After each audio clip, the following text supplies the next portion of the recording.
Puntahan natin ang isinasagawang prayer rally sa Liwasang Bonifacio para kay dating Pangulong Rodrigo Duterte.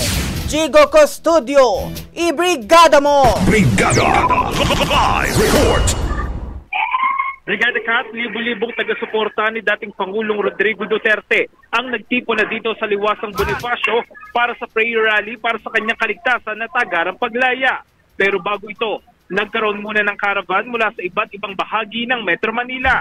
Ang mga dumalo ay nakasuot ng berde at itim na damit bilang pagpapakita ng kanilang suporta sa dating Pangulo. Marami rin ang nagdala ng mga watawat at mga placard na may mga mensahe tulad ng I stand with PRRD at I am not a Filipino for nothing. Galing pa sila sa Metro Manila at mga karatig lalawigan. Eksakto alas 3 nang magsimula ang programa. Nagkaroon ng pagtatanghal, mayroong mga kumanta at sumasayaw. Kanilang panawagan, Bring Me Home. Nanawagan din sila ng pagkakaisa at lakas para sa bansa sa harap ng mga kasalukuyang hamon. Sa mga oras na ito ay nananatili namang normal at payapa ang sitwasyon. Nandito na sa Liwasang Bonifacio si Kong Marcoleta, si Jimmy Bondoc at si former Energy Secretary Alfonso Cus.